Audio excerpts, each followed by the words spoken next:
Precious Ajonu. How do I pronounce your Benin name? Imuwahen. Imuwahen. Imuwahen. Yes. Yes, Imuwahen. Thank you so much. So she is the Director General of the John Odige Oyego Public Service Academy in Edo State, my state. And she earned a distinction in management, innovation, and change from the University of Aberdeen in Scotland, United Kingdom. She received her bachelor's degree in economics at Madonna University, Okija in Nigeria. She's also a mentor to girls and young people through her social initiative platform. So thank you again for joining us. Such a pleasure to have you here. Finally, you're here. Yes. Now we have you. Yes. So Precious. I mean, so when we had that conversation, I was thinking, what would be a great conversation to have with someone like a Precious that would help to expand the minds of people when it comes to the very overlooked sector. You know, when they talk good governance, they shout. They talk. You know, there's this saying, they say, soldier go, soldier come, barrack Absolutely. remains. The barrack now be the civil servants. Absolutely. Do you understand? And we kind of overlook them. We don't pay attention to them. True. And we are wondering that things are not working, things are stagnant. Yes. The processes, there's no structures, there are no systems, blah, blah, blah. They have a very strong system. They have a very strong structure. Whether it's the right thing they're doing or the wrong thing, that is, debatable. So, I mean, just tell us your overview. When you look at the Nigerian civil service structure, how well are we doing? I think historically, like you rightly said, we have a good service. I'm the first person to say that. As someone who came from outside and moved into government to run a civil service institution, I made a lot of assumptions and I found out that it was wrong. So, for example, I even assumed that they don't do anything until I'm clocking over 12 hours every day and I'm like, there's so much work in government, what's going on? I thought it was just going to be cruise. No. But however, I think maybe falling into military, etc., that institution, we used to have a time in this country where we had such a thing called super permanent secretaries.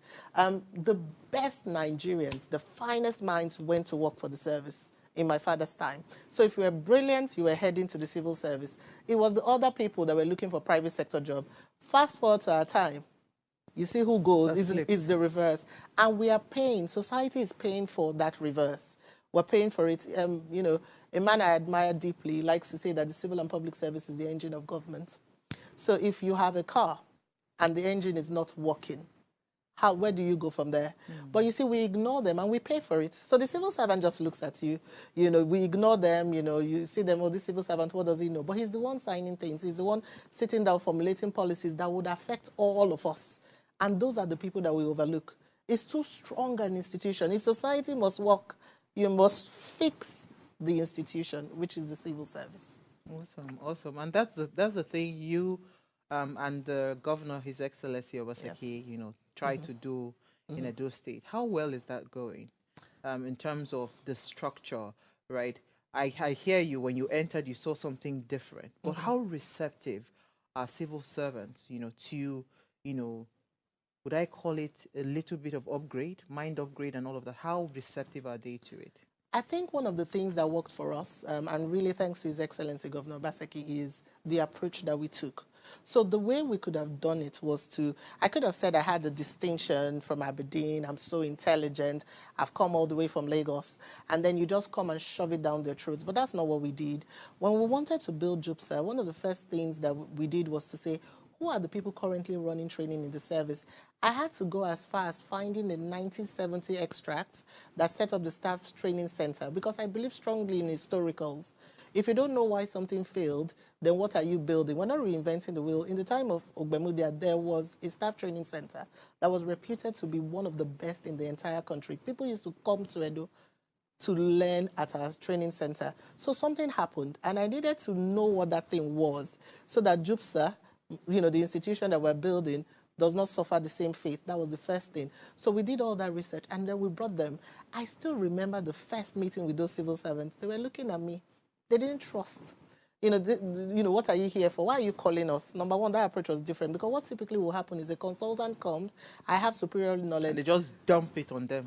And if you know Edo people, there's nothing that we hate more than you For me to telling me impose. that you know. So we'll just wait for you. So the fact that we called and we're engaging them, first time they didn't trust, by the second time, everything I was running it by them.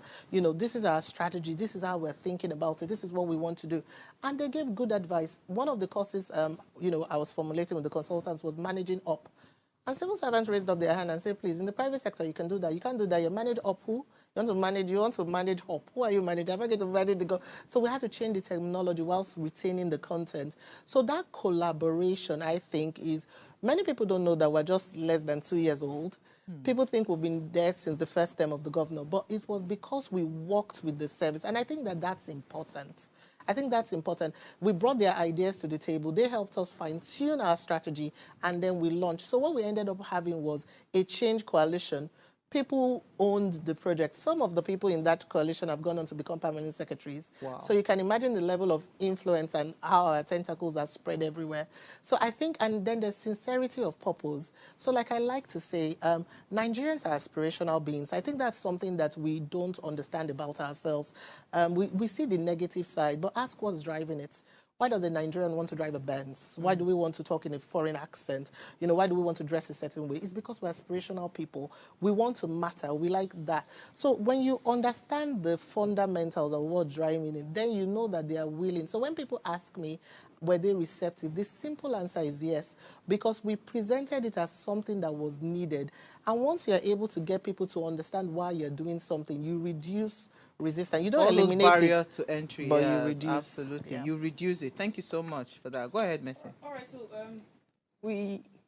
I like the fact that you talked about history, and if you remember vividly, since independence, there's been several attempts to restructure the civil service, and that has been in terms of salaries, costs, and structure. But you still have some school of thought who say that that's, as much as that's very important, we're still neglecting the fact that we have badly behaved, badly behaved people in the civil service. We're not saying that it doesn't cut across every other sector, but it looks as though it has become a norm. A lot of attitude and, behaviors have been tolerated. And it looks as though the civil service is that ground where you dump those kind of people and people will make bad decisions. So I'm just wondering, how come we've not really made any attempt, beyond structuring of the structure, talking about cost and all of that, to other issues that also translate to the delivery of service for the government? Thank you. I think one of the things that we must look at is the Oronsaye reports, right? We had a very brilliant, head of service who did a lot of work around restructuring. There's so many issues in the service. I'll give you an example. When I joined and I learned the salaries that they earn, coming from the private sector, in fact, I never, even as an intern, I didn't earn what some of them were earning. And I mean, think about it. And then you call this person to sign a billion naira contract on a 100,000 salary. It's going to take a level of spirituality, and I'm talking, the spiritual master kind. There's no spirituality in that one. I'm trying to be politically correct. For you to look at those figures and say, you know what, I'm not going to pinch from it. So we had to take in Edo, for example, take a holistic approach to some of these things. For the governor, it was like, you need to increase salary. That's why we were the first, not one of, we were the first people to do minimum wage at 70,000 naira, because it doesn't work. I want you to perform, I want you to outperform, but I'm not going to pay you. That's one. And then again, you now need to look at the recruitment process. How do you come in? I'm always happy to share how I got into government. I was headhunted. I didn't have to know the governor. And that's what needs to happen. And that's why I'm very passionate about my job. When people say, oh, you're so passionate, it's not government work, it's because I was headhunted. Perhaps if I was entitled and I came in through some benefactor, it would not be the same kind of passion that I'll be exhibiting. So we need to fix that. You can't say, oh, because you are, you go to your village, you just gather people and they say, oh, there are slots, and you bring them into the service and you want them to be able to operate, AI, and they don't know that stuff.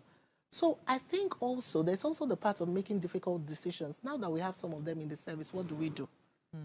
Who is going to have the courage to say, okay, we might need to let some of these people go? Those are very difficult. And you know, those conversations have political implications. Of course. So you come and they say, you know, we live in a very interesting country where they say, well, maybe it's people from a particular side that they are victimizing and all of that. So we need to all decide. And I think it's not just the service, the collective as Nigerians, what kind of country do we want to live in? And then work our way back. The civil service will drive the kind of country we want to live in. Yeah. All right. Also, you know what? We have to go on a break. Yes, when we come back, you'll continue. All right, no Stay with worries. us. Okay.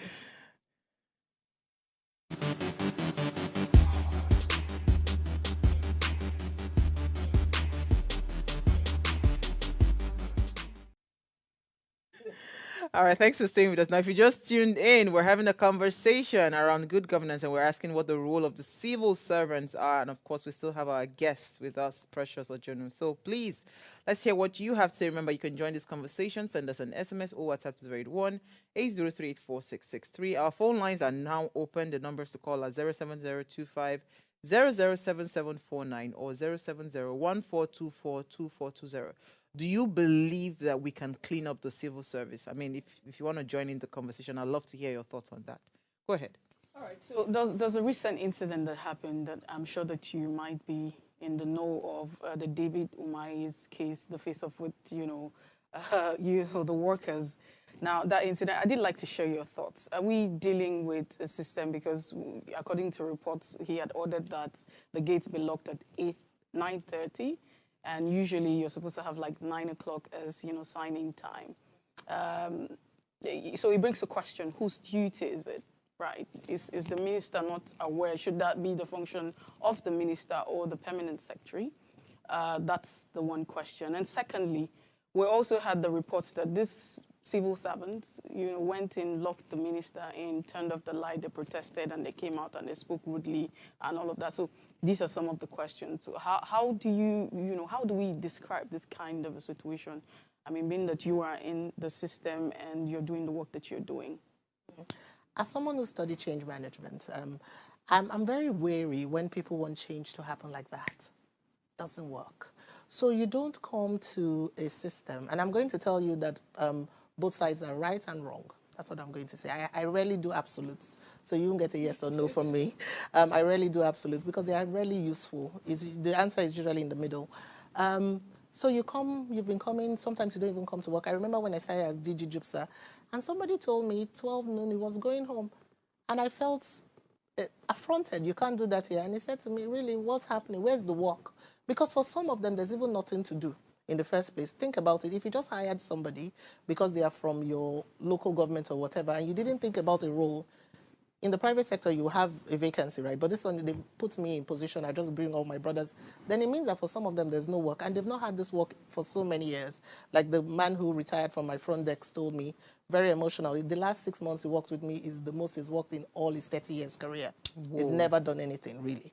And he said it to me, And then you bring that kind of person, and that's the person wanting to leave at 12.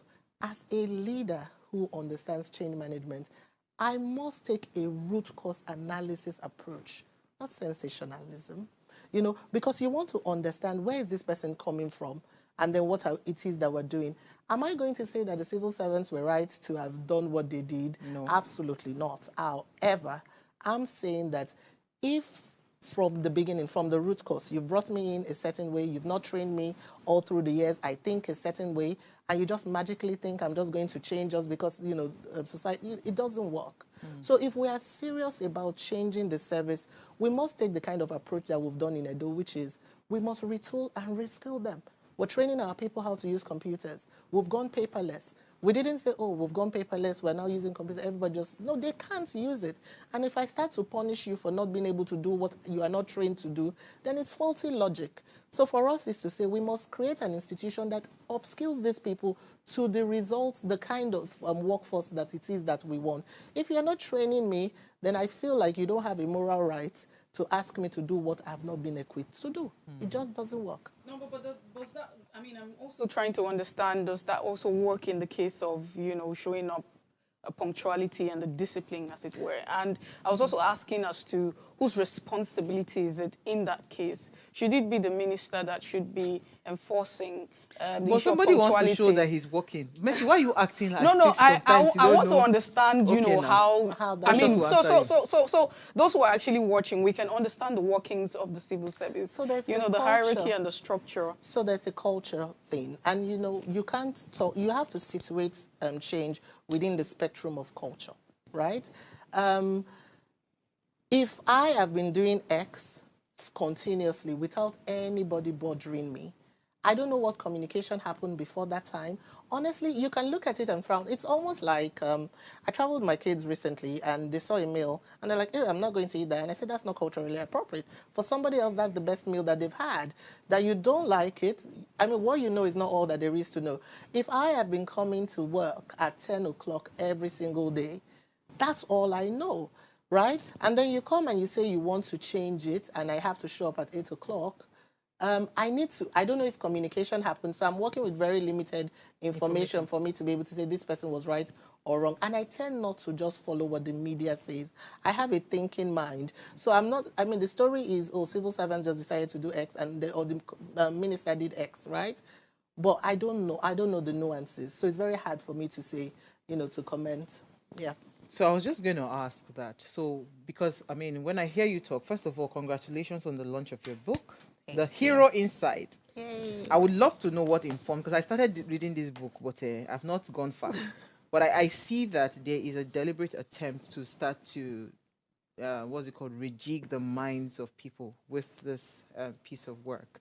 First of all, why do you think mind upgrade is important? Because again, these are the things that we talk about that we just look at and just gloss over. But if you change the mind of a person, you change the life of that person. Everything changes. And I feel like Nigeria, we have a mindset problem. I think so. Yes. What is deeply rooted in the way we think. Because if we start to think differently, our actions will definitely just kind of like go in the direction of our thinking. So why is mind upgrade important? And how do you see that impacting the bigger picture for a better Nigeria? So, Uwa, you just hit it. I'm one of these people. People think Nigeria's problem is complex. I don't think so. I think it's just a faulty thinking. It's that simple. I feel like if you were to remove all of us and take us to some island somewhere and bring thinkers here, in another 10 years, we'll be fighting. We'll say that this is our supreme land, we own it, and we want to come back. So there's nothing wrong with the land in that sense. But there's everything wrong with the lack of critical thinking. I mean, short-term thinking, we're rent seekers. Immediately there's a field queue. You find people, the jerry cans everywhere. You want to cheat somebody else. And, the cheating just goes all the way down. It's almost like the corruption is systemic. You find a Nigerian point at maybe a government official and say that's the person who is doing the wrong thing. But give that person power. Look at it at the gates sometimes. You just tell them, don't let people in. Some people take it and they go to town with it. The gate man becomes a lord of his own. So it's a thinking problem. We don't think long term. I visited some city and I was looking at buildings that have lasted over 1,000 years. And for some of them, the people who started to build those cities, they didn't even know what it would become, but they just believed in the power of one. I put one, and then one day becomes something. But we want to eat everything at once. We're not thinking, we're not thinking about global warming. We're not thinking about how we're going to ensure that this country is even there to bleed. Because if we destroy it, then what's there to bleed? There's going to be nothing. This is all we've got. So that thinking, and I share, when Dr. Abba reviewed my book, he said I was vulnerable. And I did that so that people don't look at me and think, oh, Pioneer Director General, she has it all figured out. Every day I choose courage. Anybody that has left home to do something that is audacious, you know that you have to choose courage. Often you don't have all the answers. People say, do it afraid. I do it terrified. So I know that there are things that have worked for me that you can codify, things like discipline. When you mention discipline, especially young people, they don't want to hear it. Just bring it now. When you mention consistency, I know how long, Uwa, you've been doing this. Like, everything I see here started, But people just come and say, and then immediately in 3 months, if they're not exactly where you are, they're frustrated, they're like, oh, I'm so sad about. So I wanted us to take a step back and then go. And then finally, and that's why I titled it, The Hero Inside. We're too external facing. We're so worried about what, Messi is doing in her life, what you're doing. We don't focus on our own growth. Like, there's so much here. I'm not trying to be like somebody else. If I could just meet my truest potential, I am a powerful being beyond measure. I don't need to copy you. Like the entire world, if I do my bit, she does a bit, you do a bit, then there's enough for all of us. And that's the thinking I want us to start to have. And I thought, you know what, instead of complaining all the time and being frustrated, let me put a book out there that at least help people start that journey. That's why I wrote that. Awesome. Right. Okay, so I mean, I'll still I'll still go as back much to as I'll still go back to. Of course, definitely. We needed to just chip that in because it's important for people to. You know why I say this? Precious and I, we've done a bit of. I say to anybody that cares to listen, if you really want to grow, you must get to that stage in your life where you do a lot of soul searching. You go for like a thorough mind rejigging. A lot of things. So when I talk to people, I don't think me. I think, how does this impact? Yes. I think, okay, if I'm making money, what do I need that money for? Exactly. I'm not buying Ferrari. I'm actually looking out for things that are tangible that would impact lives of many other people. But not many people think in that way. And that's why we have a problem. Yes. If I start to think differently and I'm working in an office where a job needs to be supervised, Right. I'm a civil servant and a job needs to be supervised, right? And my thinking has been upgraded, I would make sure that supervision happens. Yes. I will not be part of those people that will go and collect, something on the side and overlook what is supposed to be supervised. Yeah. People will not die in the end to say, okay, they died from a building collapse. Absolutely. They died from a bad road that was supposed to be fixed. Absolutely. You know, recently I saw the governor of Delta State livid. He went on a road. He said, you see it now? You know, he had to take the media there. He was livid. He said, see the road. They paid money. Look at the rubbish the contractor did. That's what I'm saying to you. There is a responsibility of people, right, to do this work. And if everybody start to see beyond, I want it now, beyond self, you understand? You start to see collective. You need to learn how to see collective. Yes. If you don't see collective, we can't grow this country. It is impossible. As long as you keep thinking, I need to grab it for myself, I need to be myself, you can never go beyond your nose. And that is why we have a problem. So it is not even about the person that is at the top or whatever. No. You just do your part. Because you are given a position. You are there. You're signing checks. You're saying, no. Before I will sign this check, you must give me something. This is what we're saying. This thing you said about money. I'll tell you a quick story. This morning, I needed to get fuel in my car. I got to the fuel station. After queuing for this thing, it was my turn. She had sold the fuel. Everything came up to 47,200 and something. So she punches it on the POS machine. And the next thing I see she added 100 naira to that bill. I said, why? I said, what I can see, or am I seeing wrongly? What I can see. He said, no, she just said one casual thing that is 50 naira for one child, 50 naira. I said, but you should have mentioned this before doing, and this is the first, and in all honesty, that's the first fuel station I will get to since, and it was a mobile fuel station. I will get to Agidingbi, to be precise, in case the owner of that fuel station is watching. Agidingbi mobile. 100 naira. Now, you know what? 100 naira is insignificant to me, Mercy. But I looked at all the cars that are there. Do you know what it means? So they have built a system. You know, this is somebody that has been given power. You're supposed to just self-fill at the nozzle. You don't decide to. So these are the kinds of thinkers that we have. If that person is given a position that is higher than that, she'll do worse. And it's not in the big things. So that's why I want people to understand. When I wanted to have this conversation around civil service, I wanted also to expand our minds beyond some of these things that we talk about. Because the problem, it is individualistic. I agree. And once we start to solve the problem from an individual perspective, then it will permeate into the collective. Right. I think so. But let me hear what you wanted to say. Okay, so I mean, just before, I mean, I couldn't agree. Oh well. No, I mean, I couldn't agree less. You have always known where I stand with the issue of governance and the society that we have.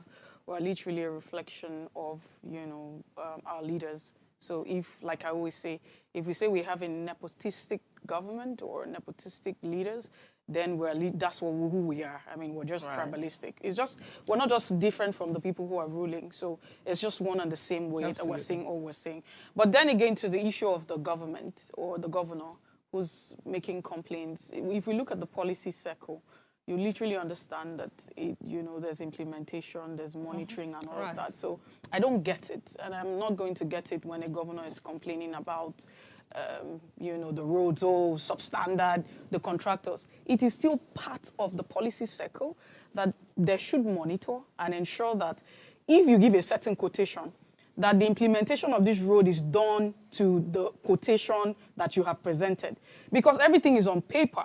When you submit a project as, okay, for instance, I'm going to give you this, I'm giving you yellow, you bring black. It's not in consonance or it's not in correlation with what you have said. So it's still part of governance. And that's why sometimes when, yes, you are coming to say that the people had failed at, giving us a proper road or constructing a proper road. So but don't forget that. Who were the people that were supposed to monitor? Yes, it is still part of the circle for them to monitor. So you monitor that this job is implemented to the standard that it was quoted for. But that can be done because, kickbacks are being gotten.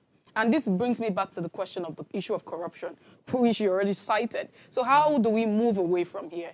We understand that, we are here to begin to think about generally, let's try and see how, and that's why we're having this conversation, to fix our minds and get it right. Peradventure, anybody falls into the system, they're doing the right thing. Now we're saying that the rot is already there in the system. So and some people have said, the civil service is the most corrupt. Now we talk about the politicians because they aid and abet them. They show them the loopholes. They say civil so how do we go? When Messi just comes, she's the new minister. Madam Messi, don't come. Oh, yeah, come. I'll show you how they do. Okay, but I work in the service, so maybe I should know something. Yeah. And I think, at this point, maybe I should also say, you're not wrong. But now let me put a perspective. Because you see, one of the great things that we know how to do in this country is we know what all our problems are. I am very solution-driven. It's good to know problems and really postulate, and we can really have so much fun doing that.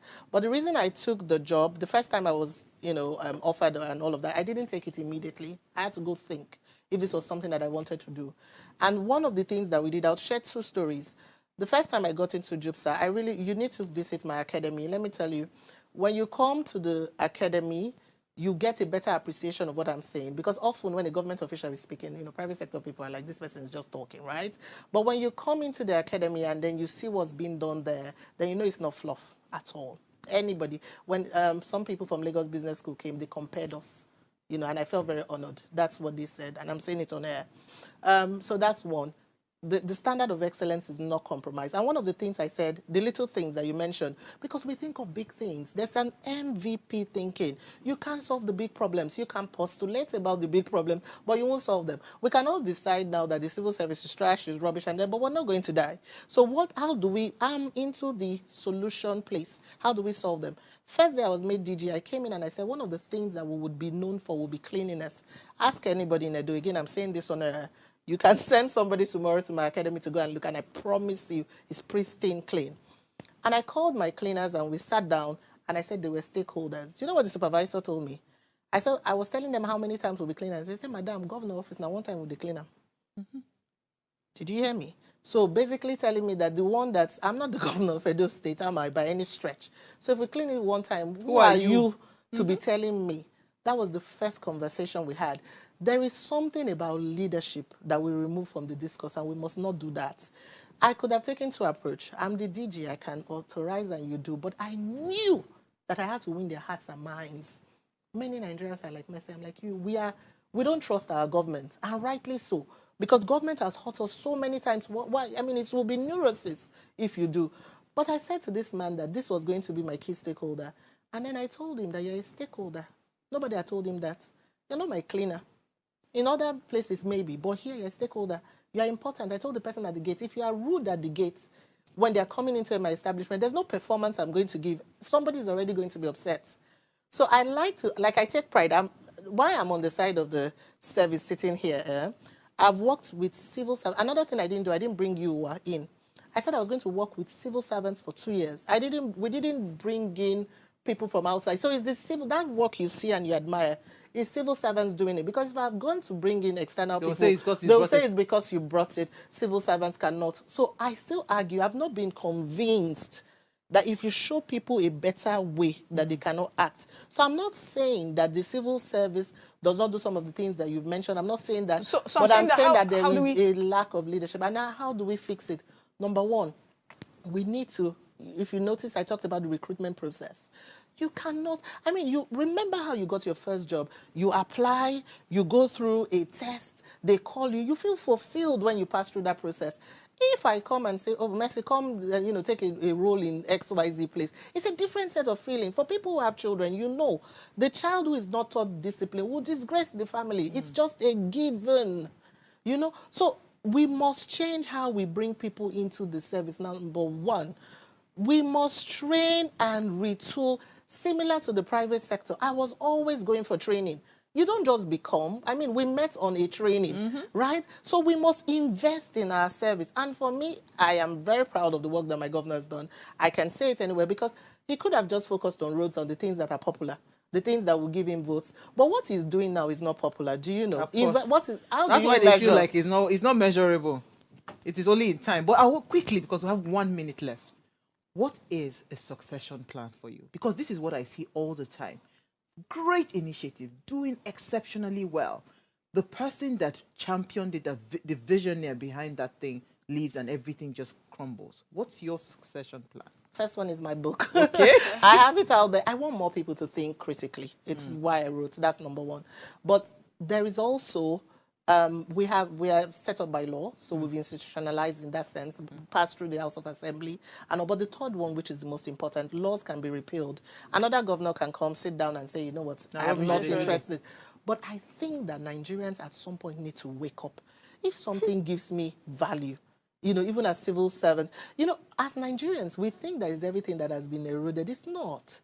I like history. We don't have all the time, and I can give you so many examples. There are things that people have not been able to touch in this very country because we decided, whether willingly or no, and I have examples, maybe I'll share it off camera, of things that we have decided and government had to act. So the people still have power.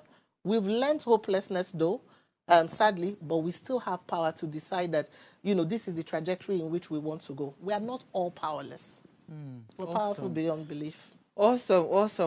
What a fantastic way. We are not all powerless. We are powerful beyond belief. What a fantastic way. Precious, we have to bring you back, Sha. Whenever you are in Lagos, please feel free to make us home. I'll be glad. It's been an amazing conversation, and I cannot wait to go and, finish this book, because there's just too many things that I believe that can help. And for those people, look out for Precious. Go to our destiny and go and change your mindset. When you change your thinking, your life will change. Messi, thank you for doing this.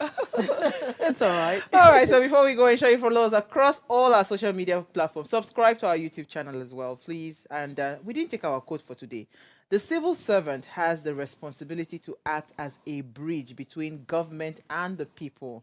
Honestly speaking, we need to pay more attention to them. And great work again. Thank you. Precious, and also, of course, congratulations to your boss, the governor of Edo State. I just hope this particular one, they just, no matter who is coming, just please don't touch it. It will help us in the long run.